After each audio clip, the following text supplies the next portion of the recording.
What is up? This is Tripp, and I'm with my friend Tom. Hey. And we had an idea as part of our vocational commitment to evangelizing the world on behalf of Open and Relational Theologies. We are the evangelists. Yeah. So we're going to have a reading group, an online reading group of Open and Relational Theologies. Going deep, exploring wide, kind of getting a taste of a variety of different figures, and exploring the topics we think really matter.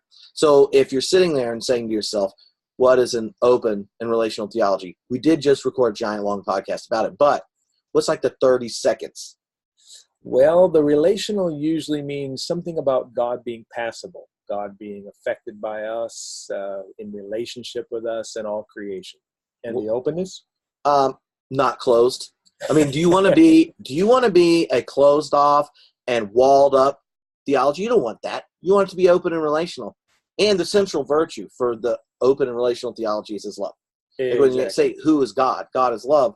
And now, unlike a lot of schools of thought or conversations of theology, open and relational theology includes all different sorts of Christians. I mean, that's one of the major advantages to open and relational thought. You got folks who identify as more conservative, more liberal. You got folks of different genders, ethnicities, sexualities, geographies, people all over the board. Yeah, so we were sitting here going, how could we pick 6 texts to show, like as we wrestle with them each week in the group, what open and relational theology is about, like what's it like to have conversations with people all across the church, and even some of our processed Jewish friends.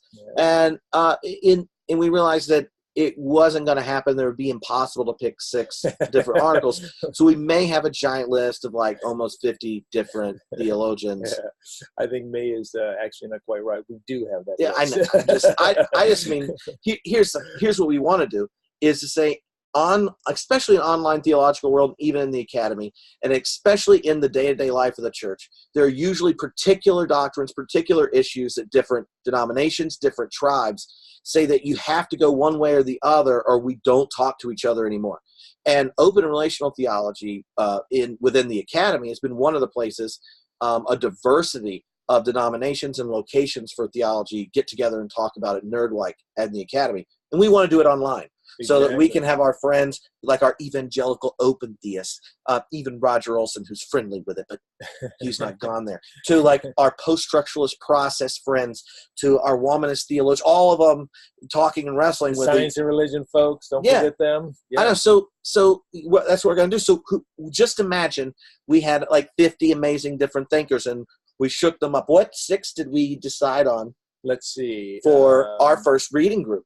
Yeah, well, we're going to do Karen Baker Fletcher. Mm-hmm.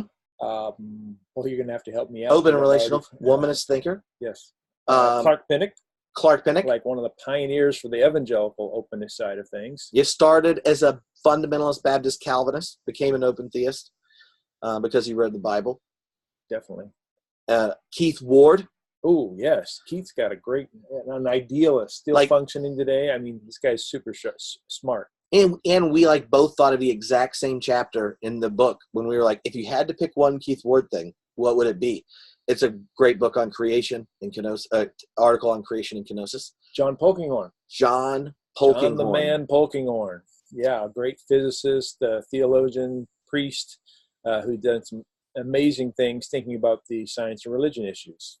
And everyone in Claremont's favorite spiritual grandmother, Marjorie Suhaki. Oh, that's right, yeah. I'm really pumped because a lot of people that when they read Process thought they're like, I don't understand all the vocabulary and all the Whitehead and stuff. And clearly y'all can't talk about the Trinity and eschatology because those are too Christian for you. And then Marjorie's like, check my facts.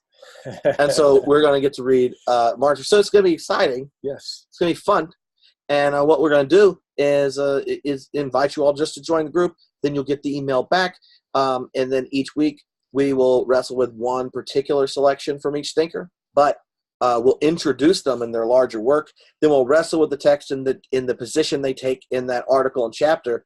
And then sort of compare them to some other voices within the broader open relational field. So you get the idea of what that particular person thinks, but then you realize there's some other ways to think about it that are also legitimately open and relational. Mm-hmm.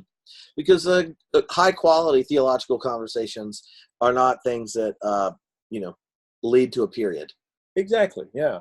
So, but also there's enough continuity so that we're not like, all across the board, anything goes. We still have some kind of an umbrella, but then celebrating the diversity under it.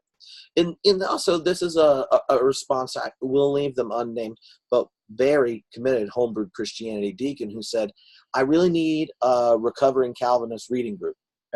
Because I don't know if I'm an evangelical anymore, but I also know I'm definitely not a Calvinist. I don't know what I'll be after that. And I'm like, well, then you should probably land somewhere open and relational. We need to have someone who's like a recovering atheist reading group. Someone, who's left atheism, come to faith, and said, now, what does this mean? Well, this is like you and Greg Boyd do it. Oh, there we go. I like it. Awesome. Well, check it out. Invite your nerdy friends, and we'll look forward to talking to you on the internet soon.